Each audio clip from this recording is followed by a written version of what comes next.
Welcome back to Trust Your Eyes. I hope you all had a good New Year's Eve and looking forward to 2024. In today's show, we'll go over if Carlton's crowd gives them a competitive advantage, where does GWS's defence sit in the competition, we'll focus on Fremantle in under the gun, and then we'll see if the AFL can spread to the US and beyond. So let's get into it. In a recent Herald Sun interview, Carlton small forward Lockie Fogarty said when the Blues are rolling it is good for the competition. He went on to say how much the players enjoy the passion of their fans and the competitive advantage it gives them. To address the first part of what Fogarty was saying, it is good for the competition when Carlton are performing well and winning a lot of games. It's even better when Collingwood are doing the same, which we saw last year, just the excitement and the fan base around it. But back to Carlton themselves, their fans are a blessing and a curse at the same time. And to me, this is all just about the expectation around Carlton and if they can live up to it, which we haven't really seen.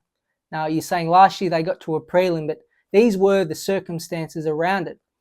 After that loss to Essendon, what did we see? We saw fans filming and hurling abuse and yelling at the players, and I think it was a couple of weeks before that they versed Brisbane. Fans were leaving early. So we saw basically fans giving up on the season to a point. They were 4 wins, 8 losses and a draw. And after that Essendon game, that was their 6th loss in a row. So they were at a stage where they were near the bottom of the ladder, and their fans, it gets to a point where it's so bad that losing doesn't even matter. That each loss isn't as important as the last, because at that stage it didn't look like they were going to play finals. So what's a 7th loss in a row or an 8th loss in a row compared to 6? It just compounds. But what that does, it may seem like a bad thing, but in many ways it was the best thing to happen to Carlton, because it just released the pressure valve completely. And just to prove this to an extent, the round 14 game against the Gold Coast, which started their 10-game winning streak, 29,000 people roughly attended that game. Now, Carlton has 95,000 members, almost 96,000. So not even 1 in every 3 members actually showed up to that game. Now, it was an afternoon game and it was against the sun, so I do get that. But say if Carlton were on top of the ladder, I'm pretty sure 40 to 50,000 would have attended at least anyway. So it shows you that the supporters, to an extent, had thrown in the towel. And I'm not blaming them or saying their fans are bandwagons at all, but it's just what happens in all sports when a team is losing for a long time and are frustrating, like Carlton have been. But when that happens, it goes back to that pressure. It just gets released and they end up going on a 10-game win streak.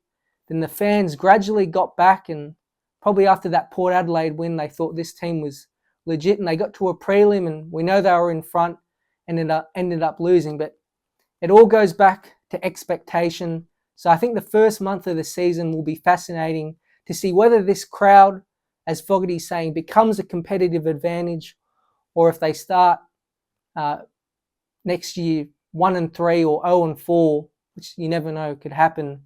The crowd turns on them and it's another rinse and repeat. And if they get to 4 wins and 8 losses next year or a similar number, making finals again, let alone a prelim, will be extremely difficult. So it'll be interesting to see how they go. Moving from Carlton to the Giants, swingman Harry Himmelberg said he will be a defender in 2024. He's played at both ends of the ground, but after signing a long-term deal, he will join Sam Taylor, Jack Buckley and Lachie Whitfield in the back 6. So do the Giants have the best defence coming into 2024? This is a tough question coming into the 2024 season. I put the poll up on the channel if any of you guys saw that, and it was pretty even. Collingwood just came out on top with about 40% of the votes having the best defence coming into next season. But I do have the Giants ahead of Collingwood, who are a close second, and I think the tier below have Carlton, Melbourne and St Kilda. But focusing on the Giants and why they have the best defence, well, they have everything covered you want. So they have the lockdown defender in Sam Taylor, who can stop the opposition's best forward, but can also spoil an intercept mark better than anyone. And he's got a running partner, which is always important, in Jack Buckley, who wasn't even supposed to play round 1 last year and ended up playing every game and looked more than a solid contributor. He looked like a great defender alongside Taylor. And then we want an interceptor, and that's where Himmelberg comes in. And he can kind of do a couple roles. He can help Taylor intercept. He's got a big leg on him, and he can rebound with the other rebounders in Whitfield and Lockie Ash. So everything you want in a defence, a big man to stop the other key forwards, a running partner, an interceptor, and dashing defenders they've got. And then a small addition they made last year was Harry Perryman as well. He can be thrown in with Connor Iden, and they're kind of the medium smalls that are more of a lockdown but can intercept a little bit and rebound. But they're mainly the quote-unquote defenders for the dangerous smalls and mediums. So everything I just listed there, you'll want in a defence. And Collingwood have a pretty similar setup. Moore is there, Taylor, Quainer, Iden, and then Markov, Whitfield, Howe, Himmelberg. So that they match up similar.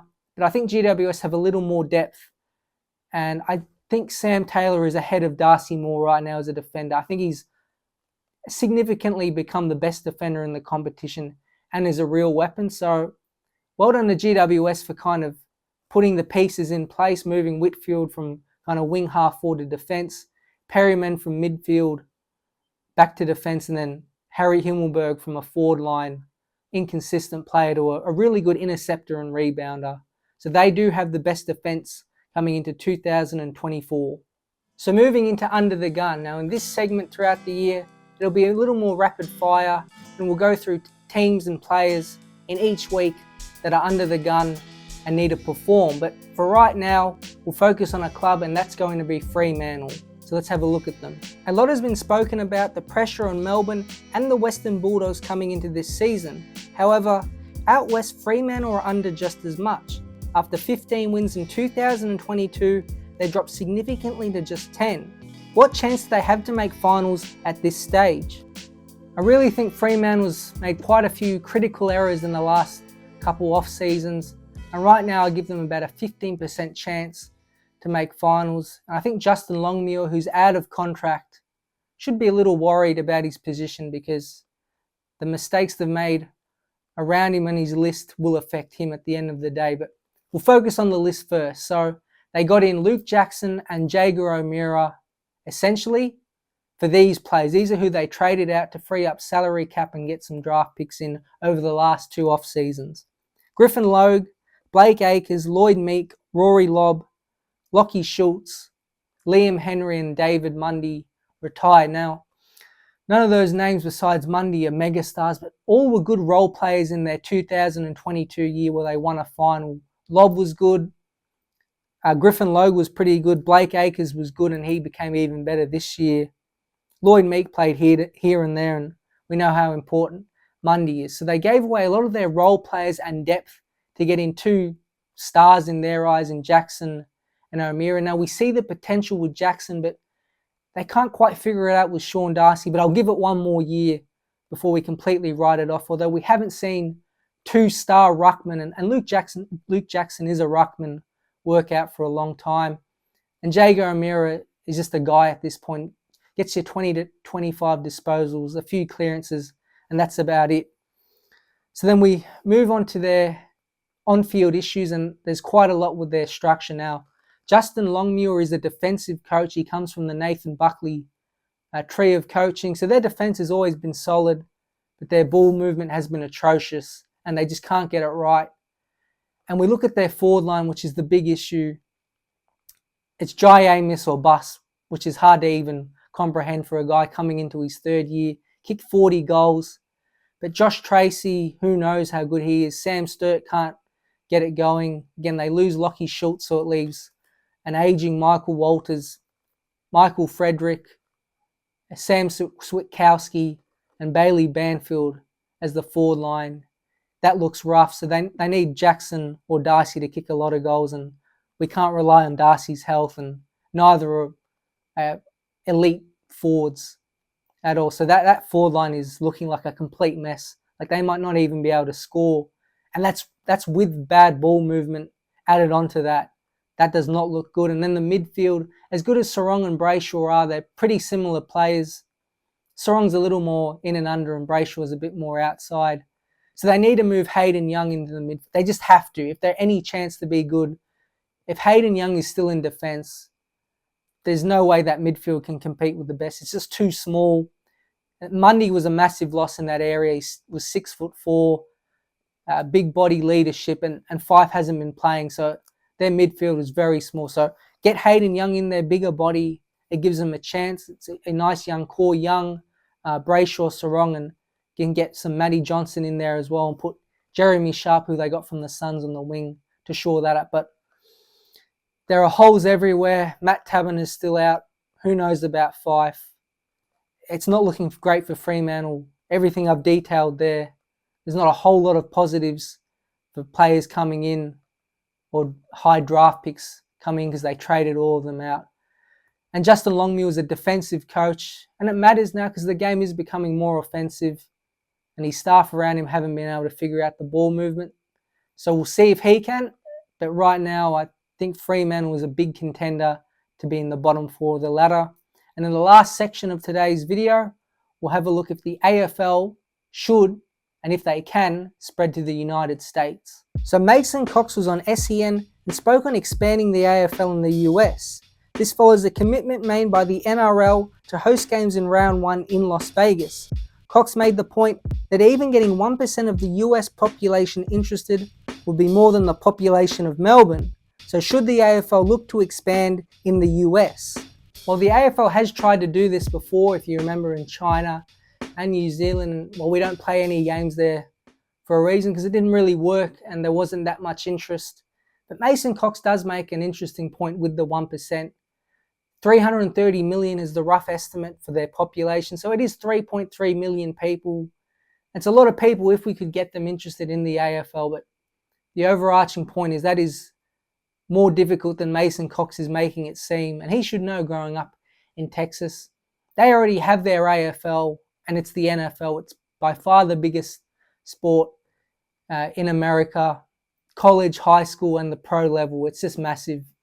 So we'd have to try and compete in that market and convince the US population that they should also watch our sport as long with the NFL and pick a team and pick their favorite players. It's incredibly difficult to do. Another point is they think AFL is rugby. If we went along the streets of California or New York and said, hey, watch this, what sport do you think this is? I guarantee like 8 or 9 out of 10 would say rugby.